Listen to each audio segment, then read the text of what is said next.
What's up everyone and welcome back to the MMA Zone. Today, let's get started with Merab fires back at Sean O'Malley's reason for losing first fight. Leading up to Sugar Sean O'Malley's highly anticipated rematch against Merab Dvalishvili, the former champ's coach, Tim Welsh, has gone on record as saying that the first time the two fought, there were, quote, tons and tons of blows that missed by inches. And before we continue, make sure to leave a like on the video to help support the channel. Something he attributed to the lighting in the Vegas sphere. The way Merab Dvalishvili sees things, he was dealing with the same lighting situation on fight night, and he had no problem finding the mark. During a recent episode of Michael Bisping's Believe You Me podcast, the champion fired back at Sugar Sean and his team.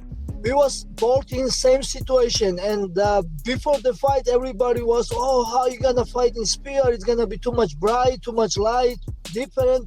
And I said we both will be in the same situation, and I was not worried about that. And actually when I got in the arena, that was the best arena I ever fought because it was good light. The crowd was far away. It was just me and Sean, and I can hear my corner or his corner very well. And I was so relaxed, and it was the best arena I ever fought. Dvalishvili also was asked about the broken toe he sustained in training recently, as well as his thoughts on Conor McGregor withdrawing from a scheduled fight against Michael Chandler with the same injury. In response, he said, "I don't want to comment on Conor McGregor's toe because I don't know the pain or exact situation, but I still have 9 other toes and it's fine." With both fighters putting the finishing touches on their respective training camps ahead of the June 7th fight, O'Malley shared some training footage on social media. With fight night rapidly approaching, only time will tell how things will play out in this highly anticipated rematch. Dana White forced to change UFC 320 location. According to Ariel Helwani, the Noche UFC card is moving from Mexico to Vegas. Apparently, construction delays at Arena Guadalajara is making it impossible to have the event in September. This is what Ariel Helwani had to say on his show. This Guadalajara arena is it going to be ready? Yeah, they have apparently, according to reports, canceled the events up until like the first week of September. I know for a fact that there has been talk of moving the event to the United States. I heard Las Vegas discussed. Of course, they hosted the first Noche UFC event 2 years ago. Valentina Shevchenko, Alexa Grasso. The combo of what they're going to do with this event slash this featherweight title slash Canelo Crawford has made for a fascinating puzzle. There's a bunch of just like really fascinating mysteries just sort of percolating in the air right now. The rumored main event was Volk versus Yair. Do you think that fight is still possible in Las Vegas? Usually, the UFC books the biggest fights in the T-Mobile Arena. Volk versus Yair may not be a big fight to sell out the arena, which could lead the UFC to make a new main event. Chael Sonnen calls out media outlet for fake quote? As Islam Makhachev prepares to make his welterweight debut, the pound-for-pound king found himself in a back-and-forth with none other than Chael Sonnen. During a recent episode of his Good Guy Bad Guy show with Daniel Cormier, Sonnen spoke about Makhachev's decision to move up to 170 rather than defend his title against Ilia Topuria. The way Sonnen tells it, he was misquoted and he never actually called Makhachev a coward, as MMA Uncensored alleged in a post that quickly went viral. During an appearance on The Bonfire with Mike Bond, Sonnen shared his side of the story. I got misquoted. I got misquoted by a pretty big site called MMA Uncensored. And then you got your language barriers and everything else. And before you know it, I called Islam a coward, he thought. So he responded to the report that I called him a coward, which I never did. I talked about a scenario and that word was used, but it wasn't to call him a coward. I was describing a scenario. And at any rate, if he thinks I called him the coward and so he responds to me, it's the same thing if I did. It's the exact same thing. I must fight back. I really didn't. I like Islam, and it was based on a misunderstanding. So we got it worked out. He called, we spoke, we're good. So far, Makhachev has not shared his side of the story, or dished on the phone call that he had with Sonnen to smooth things over. Jon Jones released his funny skit on social media. While overseas in Thailand filming for the Russian version of The Ultimate Fighter, Jon Jones has been living his best life. From exploring the area to having fun swimming with his team, the champion has been totally unfazed by the MMA community's calls for news on a title unification bout. In a new skit, Jones can be seen pretending to run away after getting confronted about allegedly hitting someone's motorbike.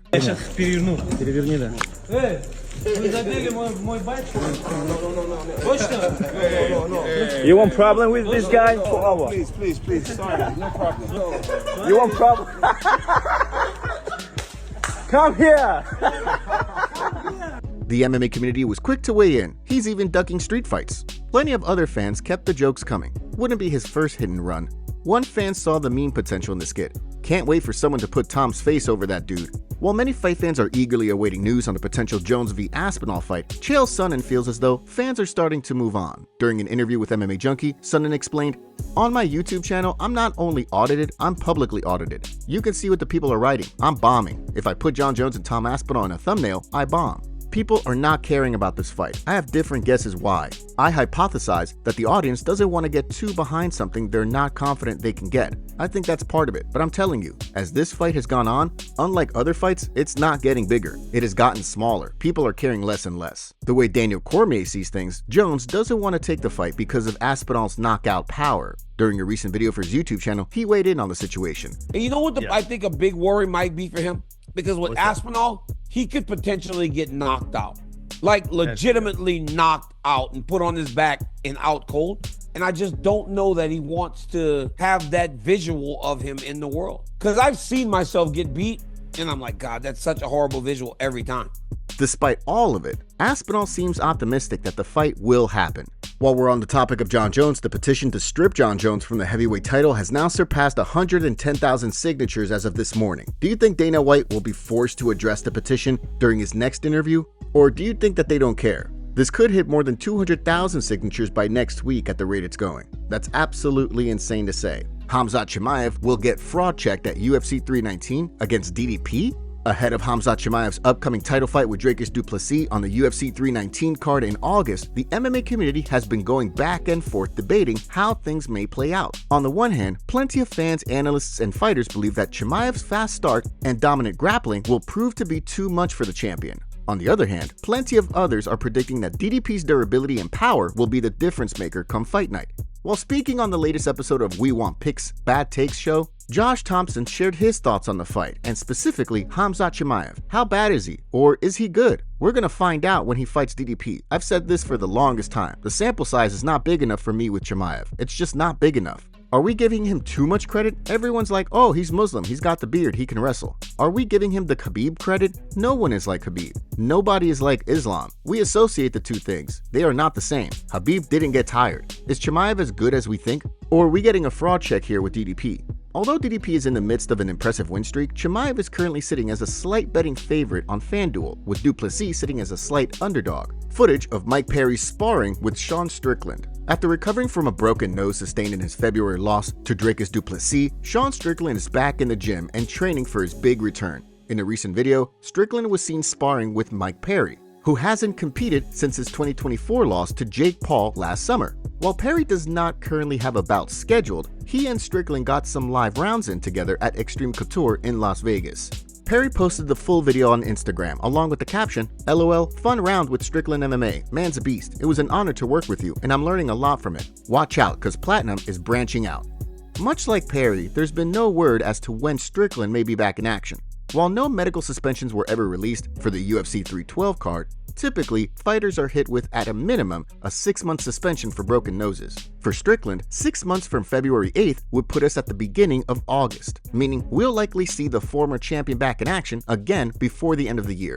With Israel Adesanya recently telling David Goggins that he wants to run things back with Strickland, it may just be a matter of time before the UFC books a rematch between the two. UFC updates. After an off week for the UFC, let's take a look at today's UFC updates, where we have 3 new additions to the UFC Fight Night Nashville card on July 12th. First up, we have a bout between Chris Curtis and Max Griffin, which will see Curtis look to bounce back from quite literally a last-second loss to Roman Kopylov back in January. On the flip side, Max Griffin will be looking to get back in the win column after a loss to Michael Chiesa on the UFC 310 card. Next up, we got a fight between Jake Matthews and Chidi Njokuani. The fight will see tough veteran Jake Matthews look to build on a 2-fight win streak that most recently saw him pick up a decision win over Francisco Prado, while Njokuani will look to build on a 3-fight winning streak that most recently saw him defeat Eliseo Zaleski back in March. Last but not least, the Nashville card will play host to the rescheduled fight between Junior Tafa and Tuco Tokos. The bout bout will see Tafa look to build on a win over Sean Sheriff back in October, while Tokos will look to snap a 2-fight skid. And in other news, despite the GFL never getting off the ground, Tony Ferguson is not closing the door on a fight with Dillon Danis quite yet. In a post on Instagram, El Cucuy shared a picture of the two along with the caption,